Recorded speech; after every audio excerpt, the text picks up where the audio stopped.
রাহুল আর প্রিয়ার বিয়ে হয়েছে মাত্র 3 মাস। দুজনেরই বয়স 2 সালে।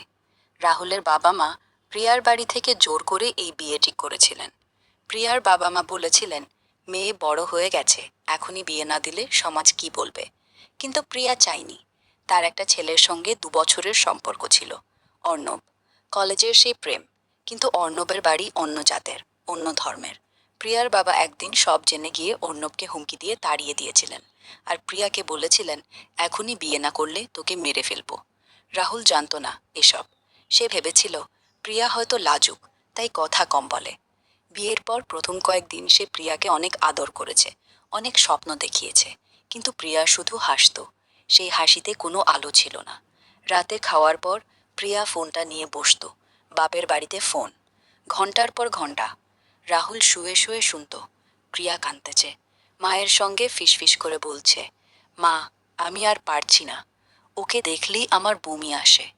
রাহুল প্রথমে ভেবেছিল হয়তো শ্বশুরবাড়ির কথা বলছে। কিন্তু একদিন দরজার ফাঁক দিয়ে শুনল প্রিয়া বলছে, অর্ণব আজও ফোন করেছিল মা, বলল আমি তোকে ভুলতে পারিনি।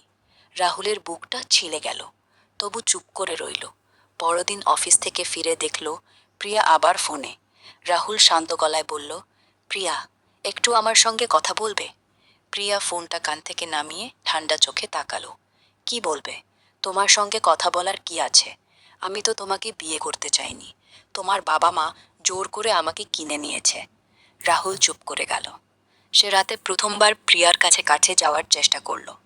প্রিয়া ঠেলে সরিয়ে দিয়েছে, বলল, ছোঁয়ার না আমাকে। তোমার ছোঁয়া আমার গায়ে লাগলে আমার শরীর জ্বলে যায়। রাহুল আর কিছু বলতে পারলে না। সে বারান্দায় গিয়ে একা বসে রইল। ফোনটা হাতে নিয়ে অর্ণবের নাম্বার খুঁজল। প্রিয়ার ফোন থেকে একদিন দেখেছিল। অনেকক্ষণ চেয়ে রইল, তারপর ফোনটা বন্ধ করে দিল। পরের 1 মাস ধরে প্রিয়া আরও দূরে সরে গেল। রাতে ফোনের আলোয় তার মুখটা দেখে রাহুল বুঝতে পারত সে অর্ণবের সঙ্গে কথা বলছে। মাঝে মাঝে প্রিয়া হাসত।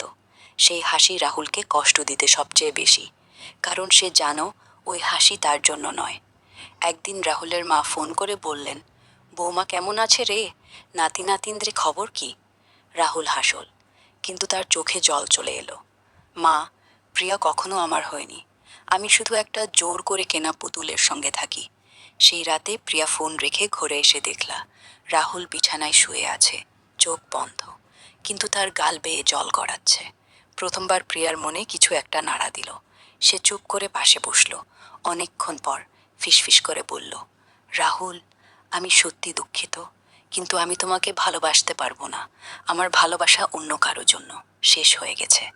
রাহুল চোখ খুললে না, শুধু বলল, আমি জানি। তুমি শুধু একটা কথা বলো, আমি কি কখনো তোমার চোখে একটুও ভালো লাগিনি? প্রিয়া চুপ করে রইল। তারপর উঠে গিয়ে আবার ফোন তুলে নিল। রাহুল সেই রাতে বুঝল, কিছু বিয়ে শুধু দুটো পরিবারকে খুশি করার জন্য হয়, আর কিছু ছেলে শুধু ভালোবাসার জন্মায় কিন্তু পায় না। গল্পটা শেষ। ছেলেরা যারা পড়বে তাদের মনটা একটু ভেঙে যাবে, কারণ এটা শুধু একটা গল্প নয়, অনেকের জীবনের আয়না।